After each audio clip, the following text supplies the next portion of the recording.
Hi there, and welcome to the Anita Chat podcast. I'm your host, Anita Rombo, and this is the podcast for growth-oriented women to have authentic, real talk. Nothing is off the table here, but as an intuitive self-relationship coach, you'll find the content gravitates towards mindset, intentional action, spirituality, and all things wellness.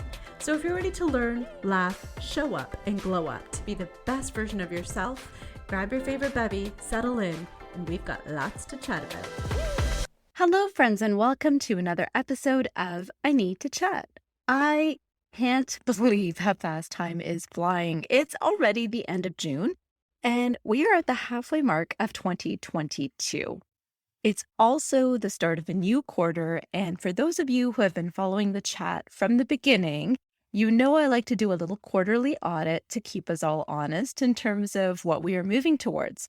If you are a newer listener, welcome. If you are curious and interested in catching up, the two episodes that I'm referring to are the first inaugural chat episode called How to Make Your New Year's Resolution Stick, and also episode number 13 called New Quarter and New Moon. I'll link to them in the episode description in case you have a case of FOMO and want to catch yourself up. So back to the topic of the quarterly or half-year review.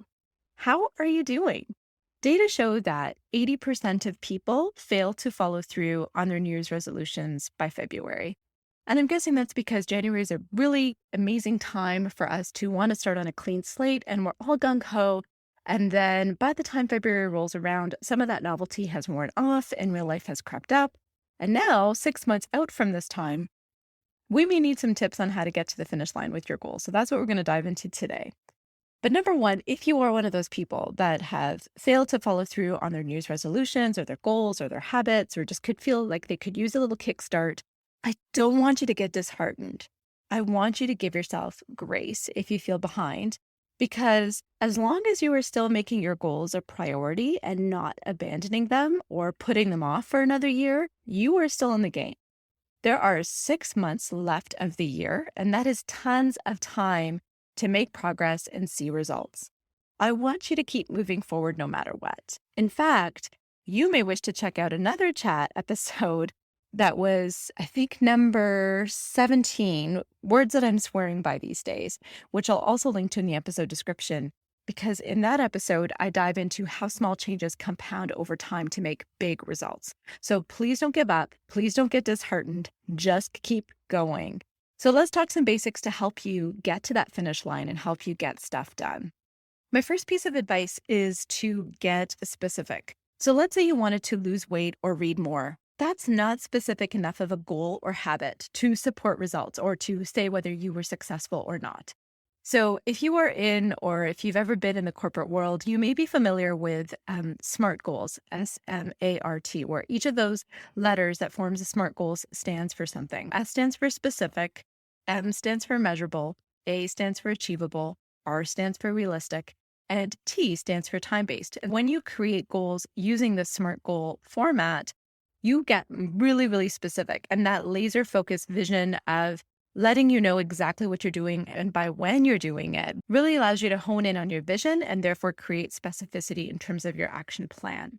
So if we were to take a look at that losing weight example and reframe it to losing 2 pounds a week by exercising 3 times a week and cutting out sugar, that's much more specific. Similarly, if we looked at the reading more goal and we reframed that to maybe reading 1 novel a month or 12 books per year, that is also more specific.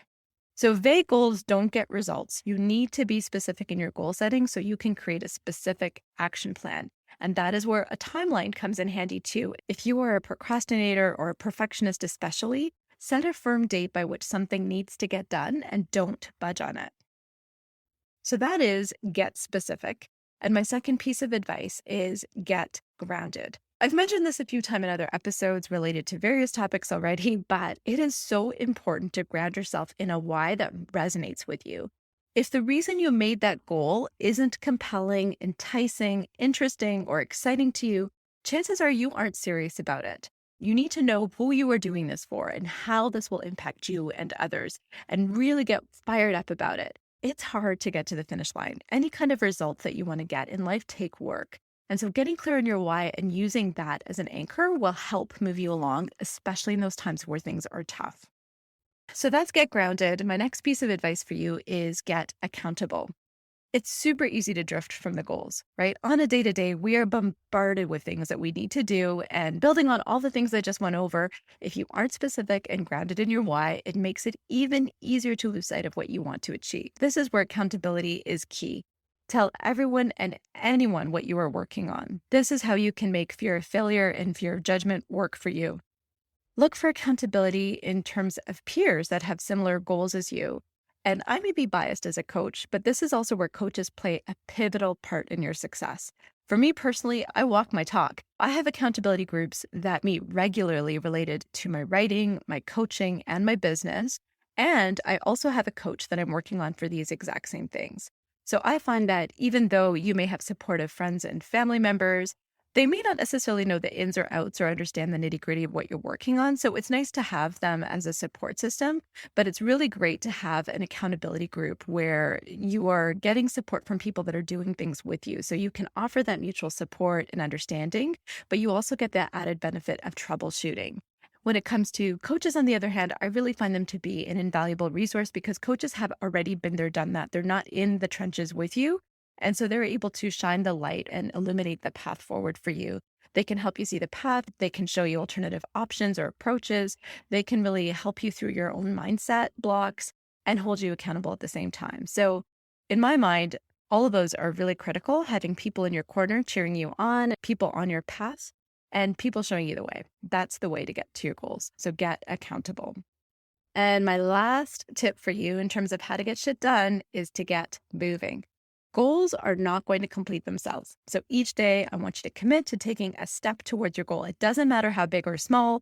Maybe some days you can do a little bit more than other days. The point is you just need to keep moving forward. So if the goal is to read a book a month, commit to reading at least 5 minutes a day. And then when you can easily accomplish that, maybe you work your way up.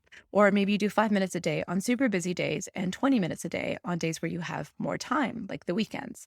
Each step counts. And pretty soon you will see the momentum of your progress, and that will also act as a motivator to keep you going. Let's say we did set aside a goal that we wanted to accomplish for 2022, and we kind of stopped working towards it. And now we're going to pick up the pace and we're going to move forward in the next 6 months. If we don't get to our goal, that's okay. We just keep going. We just keep going, and we know that we're focusing on the bigger picture, that we are making strides towards leveling up rather than getting to a finish line right by the end of this year. I talk about this in yet another episode of a previous chat, episode number 20, entitled Timelines, Energy, and Surrender, and I'll also link to that in the episode description. And so, my friends, to quickly recap, it's never too late to make good on your goals and to help you get to the finish line.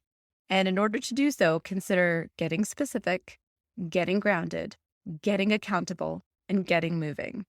I'll link to all the relevant podcast episodes in the episode description. And if you want to have me as an accountability partner, feel free to book in a free 30-minute discovery call. The details are also in the episode description. And last but not least, there's also a free guide entitled The 10 Daily Habits to Love, Peace, and Success. It's completely free, and it's perfect for those that are looking for inspiration or people that are serious about leveling up for this last half of 2022. That will also be in the episode description. And so with that being said, folks, I'll see you next week. Bye for now. Thank you so much for tuning into this episode of the Anita Chat podcast. If you haven't taken a minute to leave a review, I would absolutely love to hear from you. All you need to do is to search for the show, click your star rating, and type in a few words. Also, if there's a specific topic you'd like to see covered in this podcast, if you'd like me to be your coach, or if you want to just chat, feel free to send me an email or shoot me a message through my IG, which you'll find in the show notes. The show notes will also contain any links to the freebies that were referenced in this episode. Until next time, friends, it's been great chatting with you.